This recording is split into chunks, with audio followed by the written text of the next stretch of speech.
Welcome back to Nisus Nation, your podcast for the pest control industry. Today is an awesome day.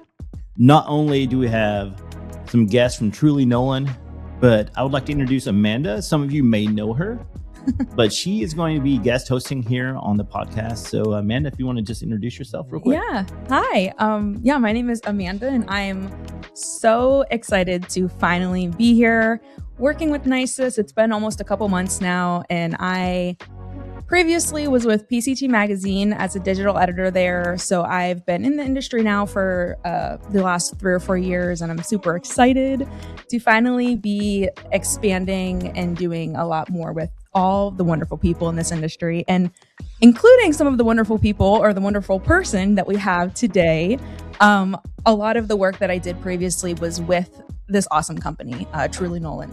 And so when I first started here, and I know you've been running this podcast, I was like, I know such an electric, energetic person to have here. And so I really wanted to introduce Scarlett Nolen. We have Scarlett here. She's the president of Truly Nolen, which is very well known in the industry. So I just thank you for the introduction, and I am very excited to be here. I just wanted to kind of introduce Scarlett. Scarlett, can you just talk a little bit about yourself and your background? How did you get introduced into this industry? I know you have a family-run company that you are at the helm of, so just talk a little bit about Truly Nolen. Oh my gosh, what an intro. And I'm so happy to be here with Nisus Nation. I got my start many moons ago. I dare not say how many years at this point. It's gone by really fast. But in my previous life, I was doing a little therapy work, and I just thought I'd dip my toe and learn about the business. I didn't have any, just transparently, I didn't have any specific ambitions of what I wanted to do. I just showed up and said, I want to learn something new today. And I came in every day with that attitude of, I'm just going to learn one more thing every single day. And I really came through operations and service and sales, ran a branch, ran a district, and really learned the business. I think how many people learn the business, and that was just out in the field and getting to know our customers. And here I am. Here we are. Yeah. So how, I know the history of Truly Nolen goes back so far. So can you just share a little bit about the company's history, how it was really started? I'm pretty sure it was your grandfather who started the company. So just talk a little bit about that. Yeah. So we got to go way, way back. Coming out of the Great Depression, my grandfather was a serial entrepreneur. He would do anything. He would do any kind of home services, you named it. He said he could do it. And one thing that was amazing was that pest control, no matter what the economy was doing, pest control really prevailed. So regardless of somebody, that's one thing I just love about this industry is the timelessness. And regardless of the economic woes or the global whatever that's going on, is pest control prevails because nobody wants bugs. Nobody wants bugs in their house. So South Beach down in Miami area was one of the first cities in America to come out of the Great Depression. And that's really where he brought his business and started really focusing on pest control out of all of his home services. He really honed in on pest control from there. So my father worked for him for a time, but they had different ideas about business. And my dad really had this big vision of going nationwide and just expansion and growth. That really was his thing. So he left his dad's business completely and started something out in Arizona, all inspired by a National Geographic article on termites, mind you. And he started his own business. And in 3 years, he expanded to 3 states. It was just incredible growth right out of the gate. And over time, he was eventually in a position where he could actually buy the business that his father started and put it under one umbrella. And so my grandfather had built his business, stayed in Florida, and passed away. And when my grandmother inherited it, she probably was like, I don't know what to do with this. And then my father bought it and put it under one umbrella. And that's to what we now know is, Truly Nolen America. So it's a business and an industry that's definitely, come a long way and through multiple generations. Yeah, that is a legacy in the It making. is. And I love the word you use, timeliness. Like I've never really heard that word used too much in association with pest control, but it's so like it never gets old, and two, it's always going to be relevant, whether it was 100 years ago or now. So I like that word choice. That was a good word. Yeah, definitely. And so I know something with Truly Nolen that has been such a brand identifier, kind of just jumping right into that is the mouse car. Like you guys were at Pest World in Orlando and you had an actual mouse car on the show floor. Yeah. So how when we were brainstorming, like, how do we want to show up for Pest World? Like, what do we want to do in our booth? Like, what tchotchkes do we want to give away? I just said, we're known for our mouse car. Like, what if we just drove our mouse car into the conference center, like, and just let the mouse car do the work for us a bit. And we were able to debut a new version, a more sleek, modern version of our mouse car at Pest World. But yeah, the mouse cars had a lot of iterations. Many moons ago, it started off as in the early days as a red ant. Actually, it wasn't even a mouse car; it was a red ant. And yeah, so there were a lot of. It's fun to see like these black and white photos of this. What I know is a red fire ant, and there's been lots of ideas that have come along the way. There was a Batmobile. There was a rabbit. Allegedly, I've never seen the photo, but allegedly there, through lore, some Truly Nolen lore, there was a rabbit. Would it really happen if there was no photo? Yeah, like it's got to exist somewhere. I got to find it. But there was definitely a Batmobile, rabbit. There's been like a quirky little green bug. I don't know what kind of bug it was, but it was a quirky little green bug. And eventually we came to the mouse car. And the mouse car itself has a lot of iterations. It started off with enormous ears, like crazy large, very unpractical ears that didn't bend back or anything like that. But there's been an evolution of now what we know the mouse car is today.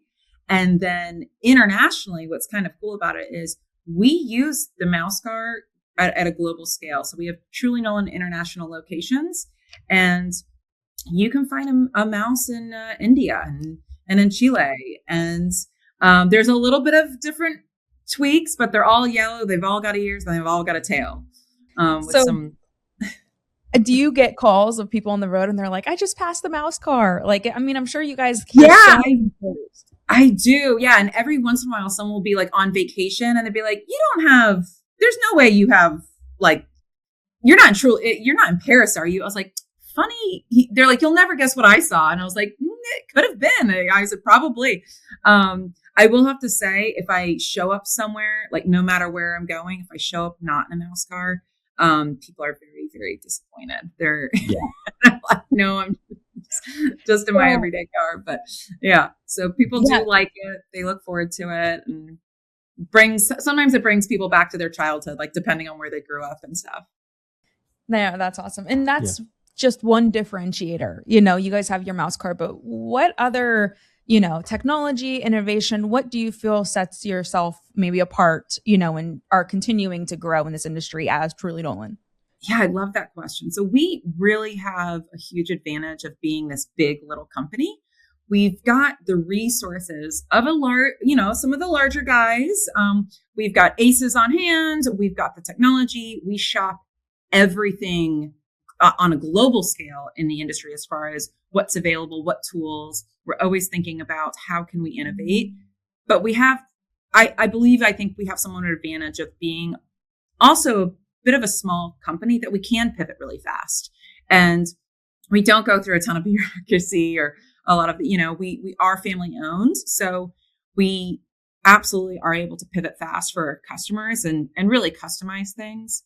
I also think that one thing that I really take pride in is no matter what we're doing, our intention is always to be the best. So if we're going to be in termite, which we are, of course, we want to be the best at termite. And so we do the same, with our mouse car, we have to be really good at rodent, right? You can't be bad at rodent with a mouse car. So we do have the most comprehensive rodent service in the industry, taking everything, taking just from basic trapping and exclusion all the way to making the customer whole with insulation. So I think that well-roundedness really, really sets us apart, and we're able to do that. We have the resources to be able to provide whatever the customer needs. There's just kind of there's no job like too big or too small for us. Yeah, it's like the best of both worlds. Yeah, definitely. And in terms of, the family atmosphere, so I know you were talking a lot about you guys are global, but you also have the core of a family feel, so yes. Talk a little bit about how your family is involved in the business operations, just day to day, and just also being out there on a global scale. Yeah. So, throughout the years, different family members have been involved in different ways, obviously. Today, I've got my big brother, Bill, who sits on the board, who acts as a wonderful advisor for me. My mother, Vicki Nolen, sits on the board. And then my sister, Michelle Nolen, she sits on the board, and she also sits on the executive team. And she's had done a lot of different things in this industry, really working on administrative and business strategy, kind of on sometimes behind the scenes a little bit. But she has dipped her toe into not toe. She's PR and marketing. She used to run a marketing department. So she's done a lot of different things, supporting our company. But the kind of that looking at that next generation, my wonderful nephew, Max, helps out with promoting our benefits. And it's something I'm really, really proud of, because as we grow and as the world evolves, thinking about how can we be the best employers, that's something that's passionate for him. That's something that's passionate to the family of how can we just be the best employers. And actually just yesterday he was promoting on how can we help our team members with financial advocacy and financial literacy and awesome. What that looks like. And so I have different family members all involved in different ways, and that give their just individual perspective or individual contribution. Yeah. That's awesome. So I was wondering, taking a company global, that seems like a large undertaking. So did someone approach you, or how did that come about? Oh, great question. So in the 80s, my father's longtime friend, Jose Lutz, said, I think we could franchise this internationally. And now my dad always had, even from extremely humble beginnings, even bankruptcy, you name it, humble beginnings. And he always had the vision of being nationwide.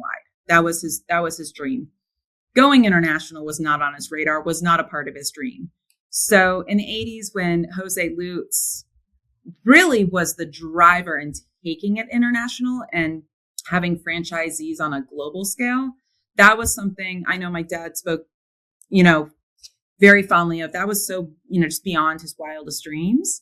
And it just started with someone someone And when I do go to our Truly Nolen international conferences, it is a family. When I say family, you say, okay, who's related here?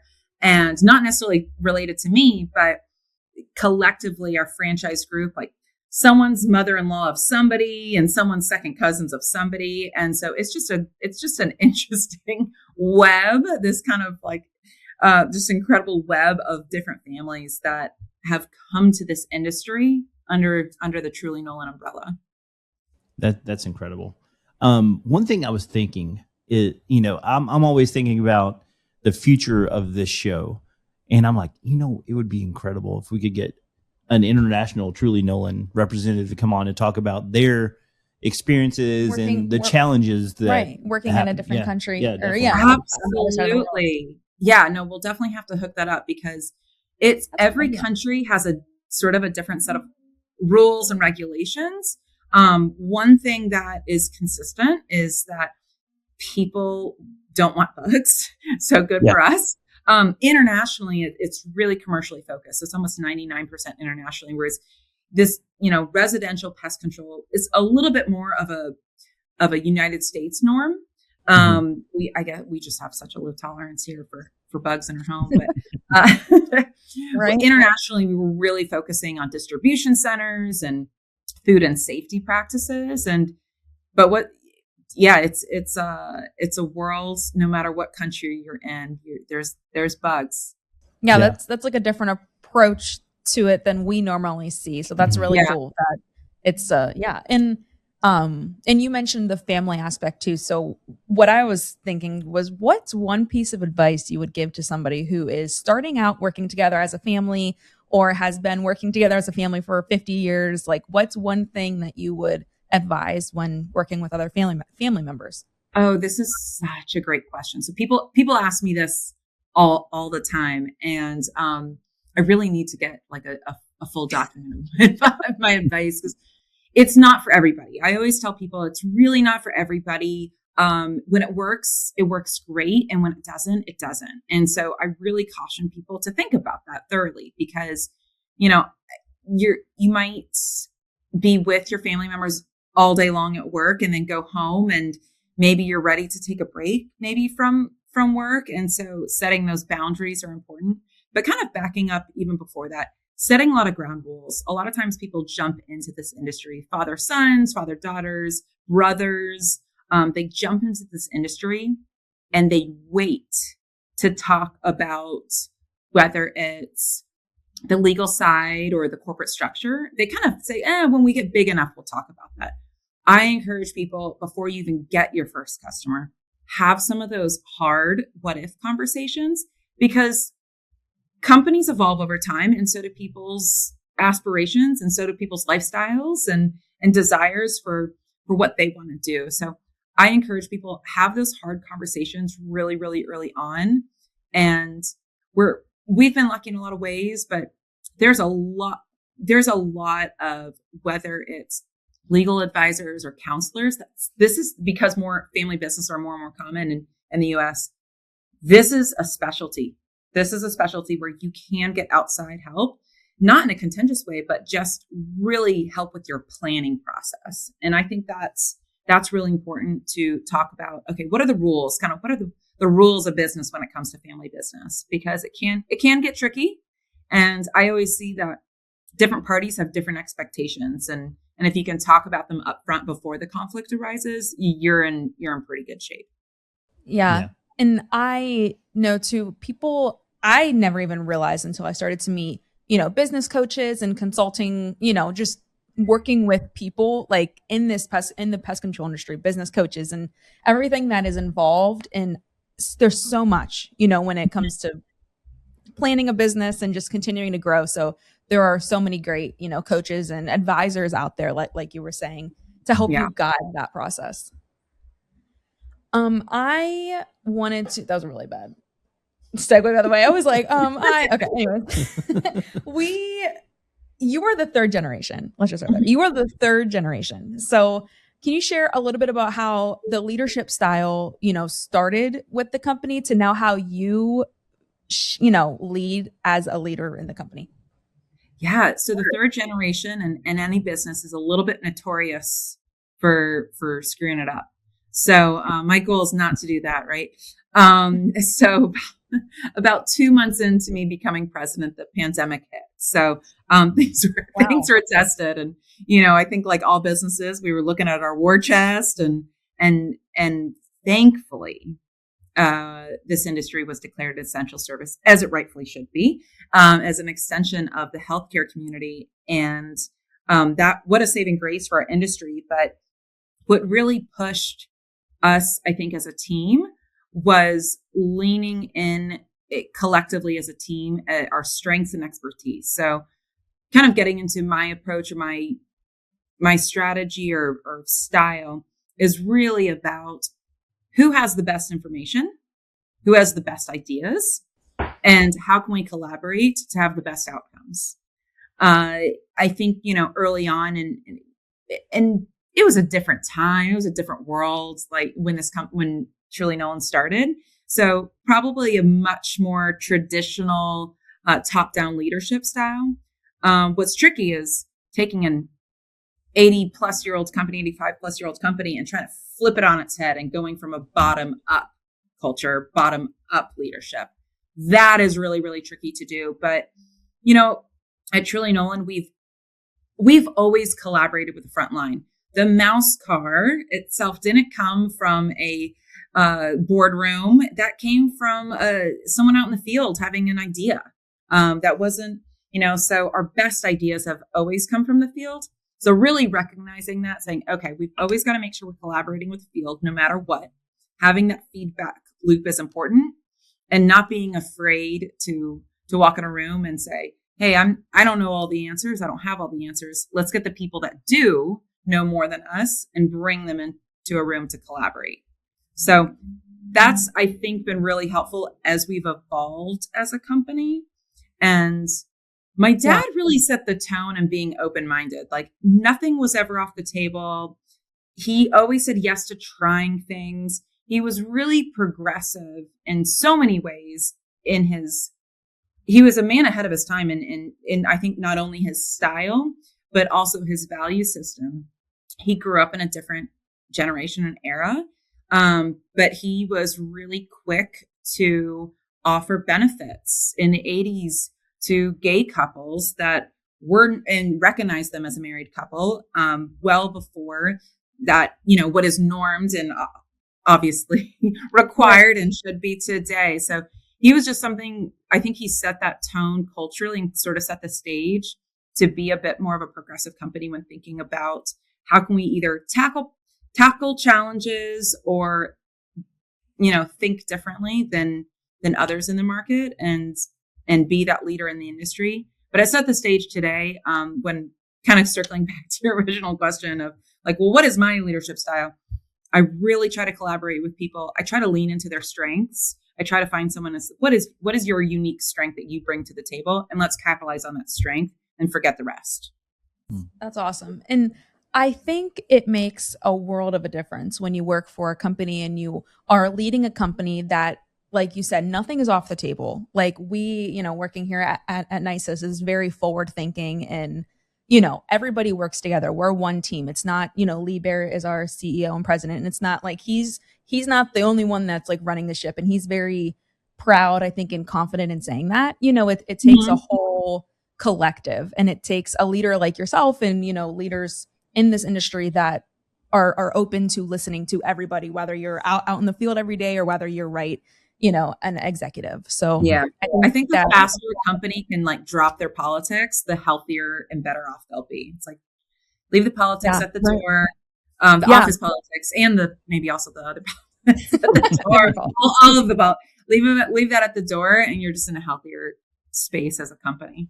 It sets you on such a faster track for innovation, I think. And we're definitely in an industry where innovation is, it's needed now more than ever, but it's becoming such like a standard almost. You have to keep up with that. You have to be on that fast track, So, that's a great leadership style. And also too, I have a follow-up question to the original question. Have you ever gotten any pushback on having that bottom down, I think you said, approach, or kind of flipping it on its head? Have you ever had any type of controversy in creating that style? Yeah. So having the bottom up approach, and I don't want to call it controversy, but the challenge of the downside is sometimes it can slow a process down. So someone just like, okay, this is what we're going to do. This is the only direction, and one opinion matters. The downside is collaboration takes time. I mean, it just does. It can slow, a decision down at times, but you're always going to have a better outcome. And along the way, you're also getting buy-in, which is, to me, a part of that. To me, it's the best benefit. You're getting that buy-in. So, the other thing is, I think sometimes, when I came into the seat and I said, okay, nothing's on the table. Let's review everything. There's no sacred elephants here. Maybe the mouse car, but no real sacred elephants. I think there was a little bit of adjustment. Your people don't know if you really mean it, or they don't know if you're saying it, but really there's some hidden things behind it. So I think gaining that trust is really, that takes some time. as you're kind of changing a dynamic of a team. Yeah. Patience is key. Yeah, definitely it is. Did you want to add anything more? So I was wondering, being a woman in the pest control industry, so what are some challenges that you faced in that role?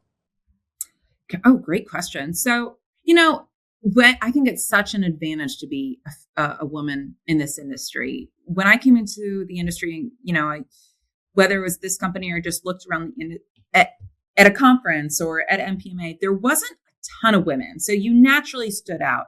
And I think any woman entering into this industry, an industry that is male, predominantly male, the challenge is a lot of times in your own head. It's the barrier in your own head or that imposter syndrome in your own head that you have to overcome. Yes, when you show up at the door, they might be expecting a bug guy, not a bug lady. So there's a little bit of that shock and awe. And if you can really use that to your advantage and standing out in your networking, being memorable during that sales pitch, there's such an advantage there. I do think that, there's that challenge as a woman is because there's less examples. Sometimes there is an adjustment on both parties. If, there's an old guard or kind of an old school that's not used to being in a female-led environment, well, maybe go find a new environment. I tell ladies, maybe go find a new environment then. It depends how patient women want to be in the environment that they're in. But I think this is a phenomenal industry for women. It's just, I encourage women. The women in my company have a pretty darn good track record. So they tend to be our superstars. Yeah, they tend to be our superstars for whatever. That's how the cookie crumbles. And so they tend to be our superstars. And so I do think it's a great industry for this woman, especially as this industry evolves. Mm-hmm. We still dig trenches at Truly Nolen, and that's a really physically hard thing to do, and especially in the rocky environment of Arizona and Florida too. But we have a little softer soil. But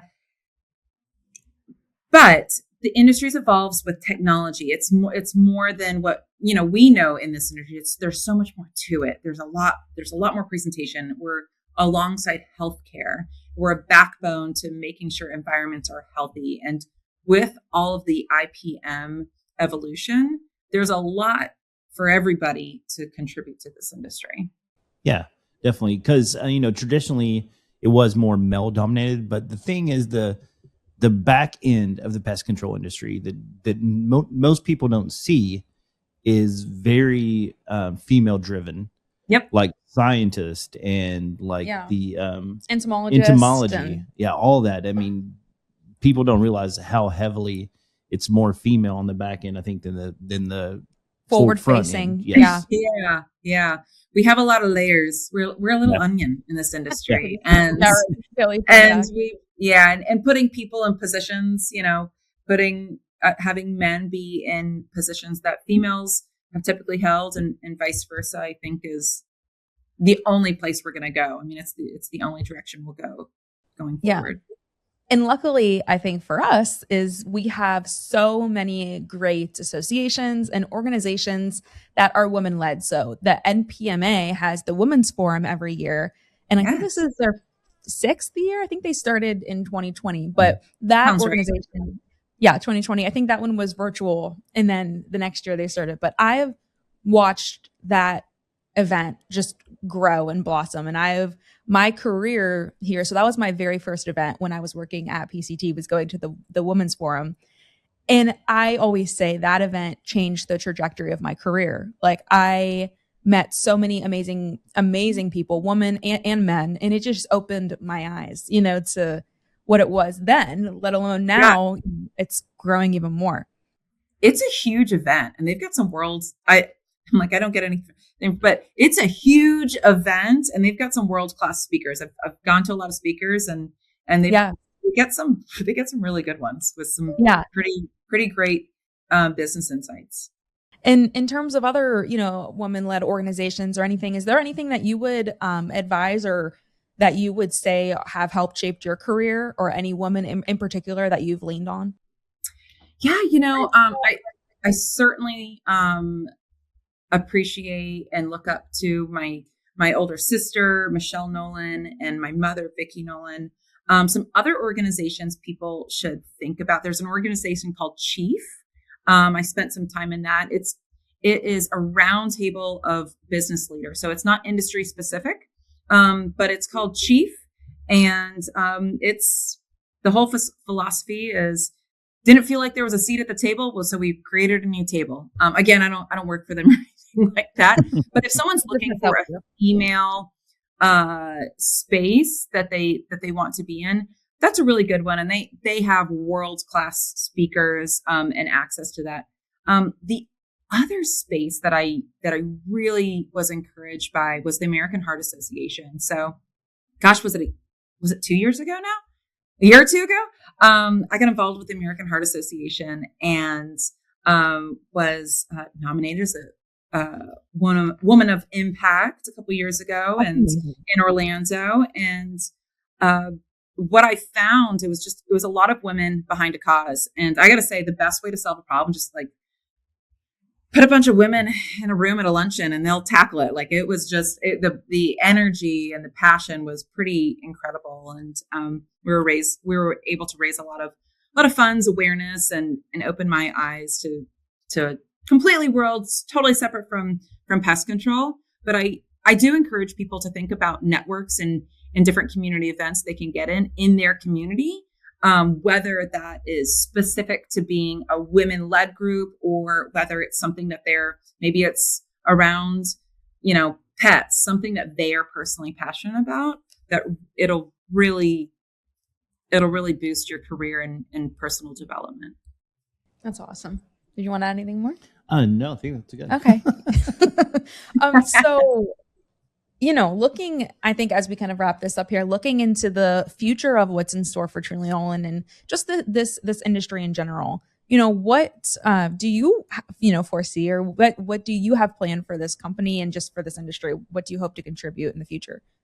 Yeah, I don't know that I will be personally contributing to this specific topic, but we know that because I'm not incredibly tech savvy, but AI is obviously the buzzword everywhere in all industries. At Truly Nolen, we have AI integrated on the back end of what we do in every department, whether people even realize it or not. We don't have AI necessarily customer facing or front facing, but I'm really interested to see where things go. We're part of the early adopters roundtable with WorkWave and understanding, how can we use AI to evolve? I think I'm curious to see how our industry really adopts some of the technology. We're a little bit known to be slow to adopt technology here in pest control, but it's undeniable that the technology will have an impact, and we'll just see where it goes. Whether it's monitors counting the number of flies on a trap, or a bigger, better mousetrap. The next 5 years, I would anticipate some of the tools being a little bit more normed as some of the technology catches up to some of our ambitions. Mm. And I know Truly Nolen, like most companies have core values, and what they stand for today. And since there's been so many years, over 100 years that the company has been in business, what core values still stand present for you guys today? Yeah, I hope we can get to 100. We're getting closer to 100 years. Okay. I don't know how many years exactly. Yeah, I was like, you stop counting after 80. But we have 12 core values. They're a part of every conversation we have. They're ingrained. Our number one core value is follow the golden rule and really treating other people the way they want to be treated. So we had a slight edit there, but I believe you treat people with dignity. You take care of your team members. They'll take care of the customers. It's old school. It's simple, but it's really at the heart of everything we do at Truly Nolen. We try to create a win-win-win scenario where the customer wins, the team member wins, and and the company wins. So that's really at the heart of every decision we make. And it makes decisions pretty easy, believe it or not. Yeah, it's like less is more sometimes. Keep Absolutely. it simple. Less is way more. Yeah, definitely. Is there anything more? No, I mean, I think this has just been an awesome interview. I've learned so much about your company, and it's good to see, family owned businesses just thriving, still today after 80 plus years. That's I'll say awesome. 80 plus. Yes. Yeah. Yeah. It's, family businesses are definitely, sometimes I see them, they get sold or, they're a little bit of a dying breed at some point, but I love seeing family businesses and very much proud to be a part of one. And I'm excited to see the future of Truly Nolen and continuing to work with you guys and to just have great relationships, moving forward. And just, I'm excited. I'm very excited to see everything that you guys are going to do and hopefully hit 100 years. And I'm going to be here in the background saying, it's 100 years now. Yeah, definitely. I can't wait to see like AI integrated into the mouse car. Ooh. Yeah. What if the mouse ears like changed colors using AI? Yes. Like We're a mood manifest mouse. I love that. Yeah. It'd be really interesting to see. Maybe it talks or something. Yeah. The next evolution of the mouse car. We'll see where it goes. Yes. Yeah. Well, thank you so much, Scarlett. It was amazing to hear all of your insight. Your advice is unmatched. Truly Nolen is truly awesome. Yeah, it was great having this opportunity to speak with you, and it was excellent. Thank you so much. Are there any parting words that you wanted to share? Just we're in such a great industry. It's a healthy industry to be a part of, and it's only getting better. Yes. Well, thank you so much. Yeah, thanks so much. And thanks everyone for watching, and we'll see you next time on Nisus Nation.